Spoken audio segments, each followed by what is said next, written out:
성도 여러분, 밤새 안녕 주무셨습니까? 오늘도 복된 새날이 밝았습니다. 함께 찬양드리며 하나님께 예배자로 나가겠습니다. 찬송가 331장은 예전 찬송 375자입니다. 영광을 받으신 만유의 주여, 주님 이름 함께 찬양합니다. 331장 예전 찬송 375자입니다.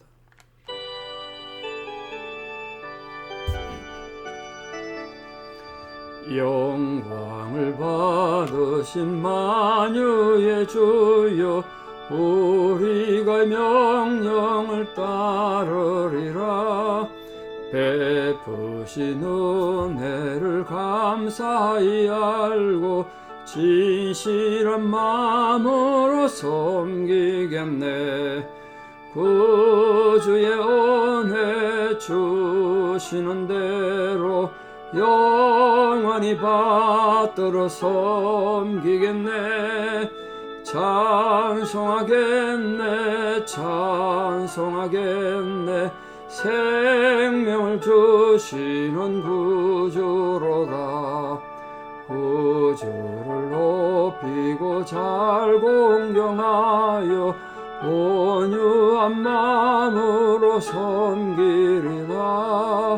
주 예수 안에서 즐거워하며 충성을 다하여 섬기겠네. 구주의 은혜 주시는 대로 영원히 받들어 섬기겠네. 찬송하겠네. 생명을 주시는 구주로다.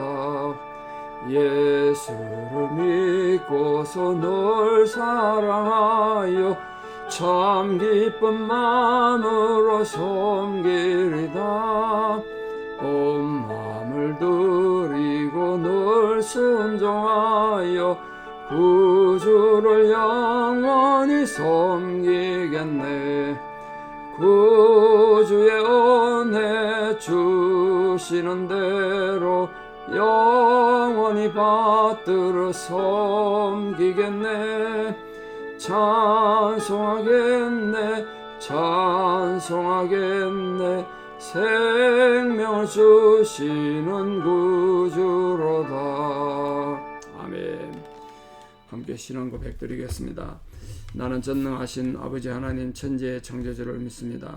나는 그의 유일하신 아들 우리 주 예수 그리스도를 믿습니다. 그는 성령으로 잉태되어 동정녀 마리아에게서 나시고 본디오 빌라도에게 고난을 받아 십자가에 못 박혀 죽으시고 장사된 지 사흘 만에 죽은 자 가운데서 다시 살아나셨으며 하늘에 오르시어 전능하신 아버지 하나님 우편에 앉아 계시다가 거기로부터 살아있는 자와 죽은 자를 심판하러 오십니다. 나는 성령을 믿으며 거룩한 공교회와 성도의 교제와 죄를 용서받는 것과 몸의 부활과 영생을 믿습니다. 아멘. 2023년 6월 14일 수요일 새벽 하나님 주신 말씀은 요한계시록 1장 4절에 7절입니다. 요한계시록 1장 4절에 7절, 요한계시록 1장 4절에 7절 봉독에 올리겠습니다.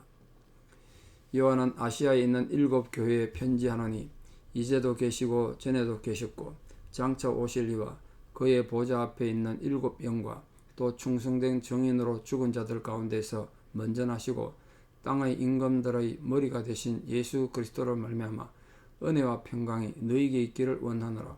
우리를 사랑하사 그의 피로 우리 죄에서 우리를 해방하시고 그의 아버지 하나님을 위하여 우리를 나라와 제사장으로 삼으신 그에게 영광과 능력이 세세토록 있기를 원하노라. 아멘. 볼지어다 그가 구름을 타고 오시리라. 각 사람의 눈이 그를 보겠고 그를 찌른 자도 볼 것이요 땅에 있는 모든 족속이 그로 말미암아 애곡하리니 그러하리라. 아멘. 오늘 사도 요한이 환상을 보는 중에 7 교회에 은혜와 평강을 기원했습니다. 은혜와 평강, 어제 말씀드린 대로 우리 신앙 삶에 참 중요한 하나님의 은혜 아니겠습니까? 근데 누구의 이름으로 이 7 교회에 은혜와 평강을 기원했나 보십시오. 누구의 이름으로?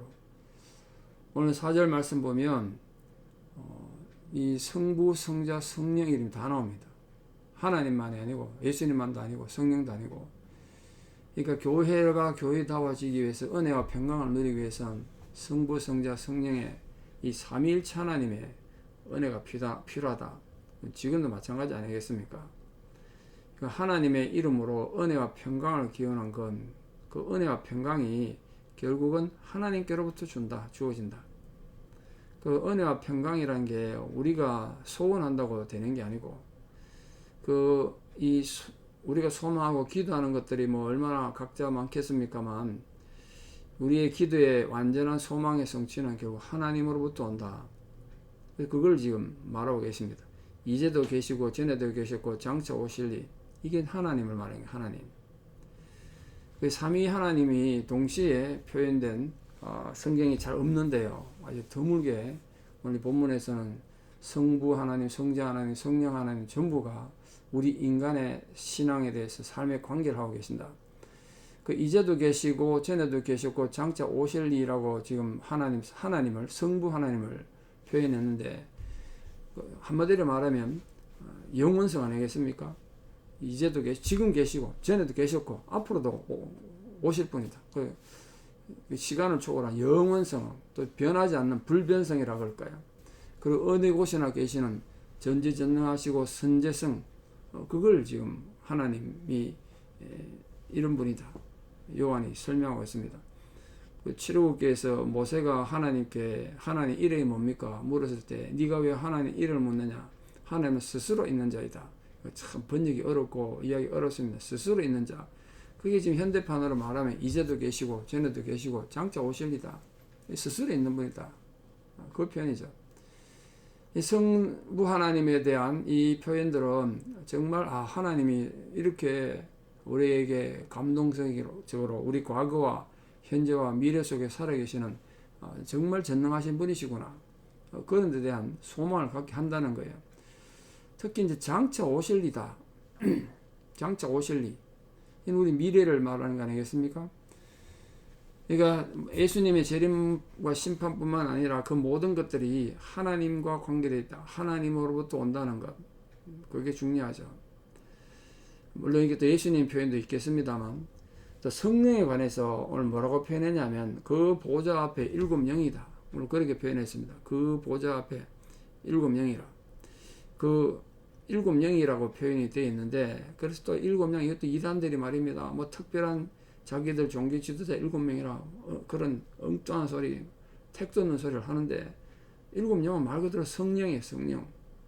하나님 보좌 앞에 계신. 그 하나님 보좌 앞에 있다고 말하는 건 그 모든 이 인력사 계획을 계획하시고 이루시는 성부 하나님의 그 뜻을 받들어서 그 일을 행하게 하시는 분은 성령이란 말이에요.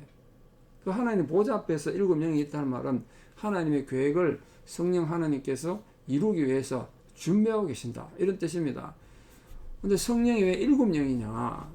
우리 서론할 때 이미 말씀드렸습니다만 7이라는 숫자, 히브리 문의 7이라는 숫자는 완전을 뜻하고 성취를 뜻한다고 말씀을 드렸는데요. 이 성령의 완전하심, 또 성령의 사역의 그 신속성, 이런 것들을 강조하기 위해서 7영이다. 그렇게 표현했습니다. 한 영이 아니라 7영이라고 말한 건 이 하나님의 사역과 또 성령의 사역의 능력과 은사의 다양함, 성령은 다양한 은사가 있지 않습니까? 그 성령의 다양성을 7영으로 표현한 거지. 그걸 인간을 높여서 뭐 그 이상한 이단 사이비 교주들을 7영으로 표현한 건 절대로 아닙니다. 그 마지막으로 성자 예수님에 대해서 충성된 증인이었다 이분이. 그리고 죽은 자들 가운데서 먼저 나시고 부활을 의미하죠. 땅의 임금들의 머리가 되신 예수님. 그걸 표현하고 있습니다. 여기서 놀랍게도 예수님이 충성된 증인으로 표현되고 있다는 거. 이게 참 놀랍지 않습니까? 예수님이 증인이셨다니. 인류 구원에 대한 예수님의 그 특별한 사랑, 그걸 그렇게 강조하고 있습니다. 다시 말해서 예수님은 죽기까지 하나님께 충성하심으로 인간 구원을 이룬 거 아니겠습니까? 그리고 죽음으로 끝난 것이 아니라 부활하셔서 모든 믿는 자들에게 또 구원을 추구하는 모든 자들의 살에는 증인이 되신 거라며. 증인. 그리고 영원한 하늘나라가 있다는 것, 그리고 언젠가는 최후 심판이 있다는 것, 그 모든 것에 대한 증인이 되셨습니다. 그게 예수님이란 거예요. 그 중에 특히 죽은 자들 가운데서 먼저 나시고, 설명 안 돼도 아시겠습니다만, 예수님 십자가에 달리셔서 무덤에 분명히 묻혀서 죽으셨습니다만, 그 사망의 권세를 깨뜨리고 부활의 첫 열매가 되신 거 아니겠습니까? 그 부활의 첫 열매가 되심으로써 모든 믿는 자들에게, 우리도 언젠가 죽겠습니다만 죽음으로 끝나는 것이 아니라 우리 또한 부활할 것이라는 것에 대한 소망의 약속을 제공하셨죠. 그게 예수님이다.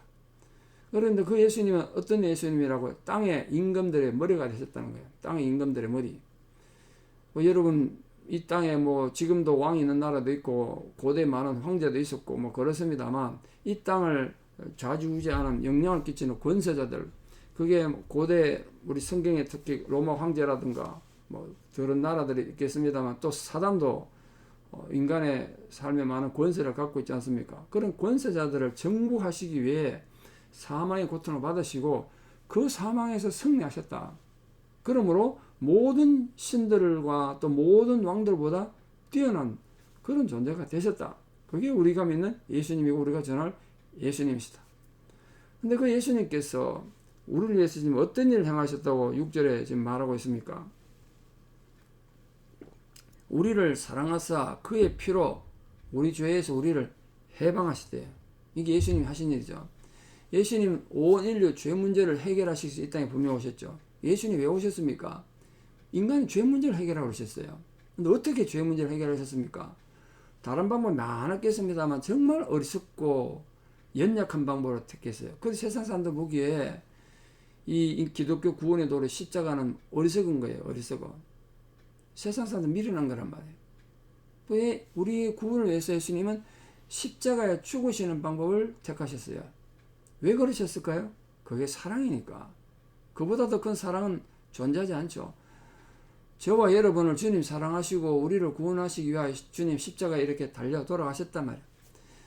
사실 예수님 이전에 이런 구체적 사랑이 있기 전에 인간들은 죄와 사망의 노예로 살지 않았습니까? 전혀 소망이 없죠. 죄의 노예고 사망의 노예였습니다.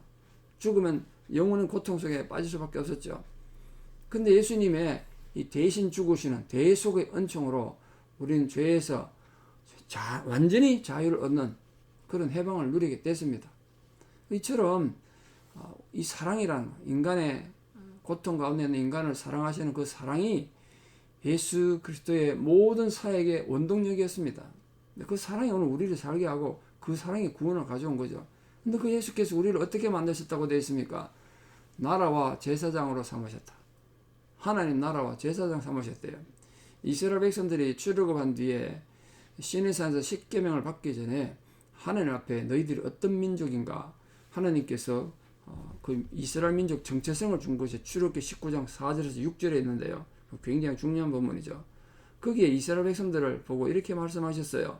너희가 내게 대하여 제사장 나라가 되며 거룩한 백성이 될 것이다. 오늘 거기에 나라와 제사장이 그런 의미예요. 예수님께서 십자가에 죽으시고 부활하심으로 인해서 우리들은 놀라운 특권을 가지게 되는데, 그 특권이 뭐냐? 그 하나님의 나라, 예수님 이루실 그 나라, 그 나라에서 우리가 예수 그리스도와 더불어 왕권을 가지고 통치하는 우리 신앙인의 공동체, 예수 그리스도의 제자들의 공동체를 가리키는데, 우리 성도 계획에는, 구원 얻은 성도 계획에는 어떤 세력에도 짓밟히지 않는 진짜 이 세상에 주님과 함께 세상을 통치하는 놀라운 통치자가 될 거란 거예요. 그런 뜻으로 우리를 나라와 제사장 삼으셨어요. 여기 제사장이라는 건 옛날 그 이사야에서 말씀하시기를 너희는 여호와의 제사장이라 일컬음 얻을 것이다. 그렇게 이사야가 예언했는데 그 예언이 성취된 거죠. 우리는 하나님 앞에 제사장 나라가 돼서 우리 때문에 하나님 알지 못하는 백성들이 복을 받고 그들이 하나님 앞에 설 수 있는 그런 역할을 하는 거죠. 제사장이 그런 역할을 하는 거잖아요. 그 예수님 피 흘리심으로 인해서, 예수님 죽으심으로 인해서 구약의 제사의 제도, 소잡고 양 잡는 그 모든 거추장스러운 제사제도 다 팽개치고 이제 그 다 폐쇄된 거죠. 그거 다 취소되고 이제는 모든 성도들이 하나님께 직접 나가서 하나님을 대면하고 하나님을 예배하고 하나님과 교제할 수 있게 된 것, 그게 바로 우리의 제사장 나라 된 거예요. 이처럼 예수 그리스도께서는 죽을 수밖에 없는 죄인인 우리들을 이렇게 사랑하셨어. 예수님 본인이 친히 대속 제물이 되어서 십자가에 죽으시고 또 부활하심으로써 우리를 하나님 나라의 정말 중요한 백성이고 또 하나님 나라의 주권자고 하나님 나라의 권위자로 또 하나님께 직접 나갈 수 있는 제사장 나라가 되게 하시고 천국의 백성, 하늘나라 백성이 되게 주셨습니다. 그럼 예수님께서 6절에 계속해서 우리를 이 나라와 제사장으로 삼으신 목적이 뭡니까? 목적? 왜 그렇게 하셨습니까? 이유는 하나입니다. 아버지 하나님을 위하여. 물론 예수님께서 이 땅에 오셔서 행하셨던 모든 설교, 모든 이적들, 그거 다 하나님을 위해서 하신 거죠. 그러니까 예수님께서 죄인들을 구속하시고 우리를 하나님 나라와 또 제사장과 왕권을 가진 자로 삼으신 이유는 인류를 향한 주님의 사랑도 중요하겠지만 그 근본 목적은 하나님 나라 건설을 이 땅에 하고 하나님을 영화롭게 하기 위해서, 아버지 하나님을 위해서란 거예요. 그럼 우리가 구원을 얻고 또 자유와 나라와 제사장 특권을 얻었는데 우리 역시 우리의 모든 삶의 목적과 방향이 하나님을 위한 것이어야 된다. 하나님을 위한 것. 그것이 이 제자들의 자화상이어야 한다고 지난주에 말씀드렸습니다. 우리 그런 자화상을 그려 나가야 돼요. 우리가 예수를 믿어서 신앙으로 부귀 영화나 누리고 세상에서 권력을 탐하고 그러려고 믿는 게 아니란 말이에요. 하나님을 위하여 살기 위해서. 그게 우리가 그려야 될 예수 제자된 자들의 진정한 자화상입니다. 그래서 바울은 너희가 먹든지 마시든지 무엇을 하든지 다 하나님 영광을 위해서 하라. 그렇게 우리에게 권면한 거 아니겠습니까? 이어서 이제 사도 요한은 예수 그리스도를 향하여 어떤 말로 지금 6절의 마지막에 보십시오. 어떻게 지금 예수 그리스도를 찬양하고 있는가? 영광과 능력이 세세토록 예수님에게 있기를 원하노라. 아멘. 이렇게 하고 있습니다. 아멘이라는 말은 그렇게 되기를 바란다 이 말이죠. 예수님에 대한 찬양과 예수님에 대한 영광을 돌리고 있는 거죠. 여기서 영광이라는 건 인간이 가질 수 있는 거 아니죠. 인간이 어떻게 영광스러울 수 있겠습니까? 영광은 하나님께만 속한 단어입니다. 하나님만 가질 수 있고 하나님만 설명하는 단어예요. 도저히 인간이 접근이 불가능한 것이 영광입니다. 영광. 하나님께서는 당신의 영광을 우리 인간에게 보이셨어요. 예수 그리스도를 통해서 보이시고 성령을 통해 보이시고 말씀을 통해서 우리에게 하나님 영광을 보이신단 말이에요. 다시 말해서 하나님이 스스로 이 땅에 임재하시고 임하심으로 인해서 인간은 절대로 영광에 이르지 못하는데 그 영광이신 그분이 우리에게 오심으로써 우리를 영광스럽게 만든 거 아니겠습니까? 영광과 능력이라고 그러는데 그 능력이라는 건 하나님의 영광이 이 땅에 역사하는 가운데 나타나는 하나님의 힘, 하나님의 파워, 그걸 영광으로 말합니다. 하나님께서는 이런 능력을 소유하셔서 하나님 통치를, 하나님 나라를 이 땅에 지금도 이루 가시는 것입니다. 사도 요한은 이런 영광과 권능의 영원성을 지금 찬양하고 있는데 왜 그렇게 찬양하냐면 비록 우리 현재 삶이 요한계시로 쓰여질 때는 더욱 힘들었겠습니다만 우리 현실이 정말 절망적이고 악은 너무 힘을 가지는 것 같고 그래도 진짜 역사를 지배하시고 역사를 통치하시고 진정 영광을 받으실 분은 하나님이라는 사실, 그거 우리에게 가르쳐 주는 거예요. 그거 알기 때문에 영광과 권능을 하나님께 돌리는 거예요. 우리가 지금 살아가면서 사회, 경제, 정치, 도덕, 종교 모든 부분에서 참 불안한 삶을 살고 있습니다만 그래도 우리 생명 다하는 순간까지 하나님을 신뢰하게 만드는 원동력이 바로 이 하나님 영광과 능력에 있습니다. 오늘도 우리가 하나님 주시는 영광과 능력으로 인해서 하나님 앞에 당당히 살아가고 하나님을 즐겁게 살아가는, 하나님을 기뻐하며 살아가는 그런 백성들 되기를 바랍니다. 그래서 마지막 결론으로 사도 요한이 예수 그리스도의 재림의 환상을 보고 예수님 다시 올 거 환상을 본 거죠. 그림을 본 거다. 그림을. 근데 그림을 본 거를 말로 쓰니까 힘든 거예요. 계시록이 그래서 힘들어요. 그림 한 장만 사진 한 장만 딱 보여주면 이해되는 걸 그걸 다 말로 풀어 쓰니까 힘든 거죠. 어떻게 예수님의 재림을 묘사했냐면 예수님께서 구름 타고 이 땅에 오신다. 이렇게 묘사했습니다. 또 마태복음에서는 번개가 이쪽에 저쪽으로 칠 때 너희들이 놀라지 마라. 나의 인자의 임함도 그와 같을 것이다. 예수님께서 번개가 치는 것처럼 올 것이다. 이렇게 표현했는데 여기 지금 구름 타고 온다고 그렇게 말씀하고 있습니다. 이게 무슨 뜻이겠습니까? 이게 힘들고 그래서 어떤 신학자들 이거는 해석이 어렵다. 해석하지 마라 이렇게 말하는 사람들도 있습니다만, 구약 성경에 힌트가 있습니다. 하나님께서 시내산에 임하실 때 어떻게 임하셨습니까? 구름 가운데 임하셨어요. 영광 속에 임하셨다고요.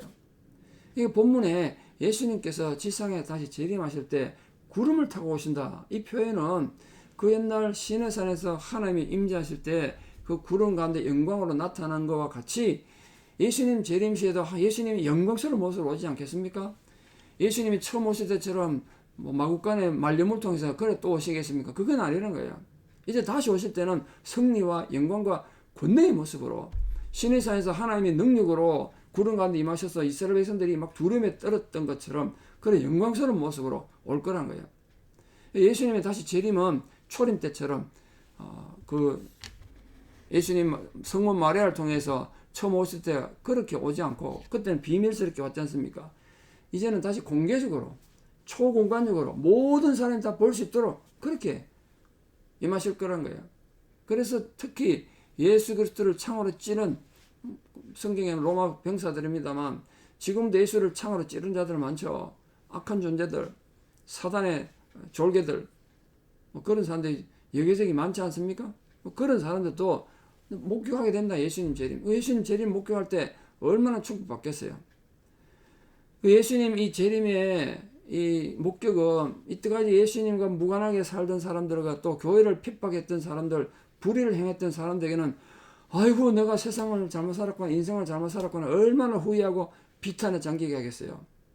그런 비극의 현장에서도 예수를 사랑하고 또 제자로서의 아름다운 자화상을 걸어갔던 충성된 제자들은 얼마나 기쁘고 감사한 순간이 되겠어요. 우리 사람 모든 성도님들, 언제 예수님 다시 오셔도 지장 없을 정도로 우리가 그런 종말 신앙을 가지고 살고 또 주님이 다시 오셔도 우리가 정말 기쁨과 감사함으로 예수 그리스도를 다시 맞이할 수 있도록 그 충성된 예수 제자로 오늘 하루도 또 남은 생에도 승리하는 귀한 성도들 되시기를 진심으로 축원합니다. 기도드리겠습니다.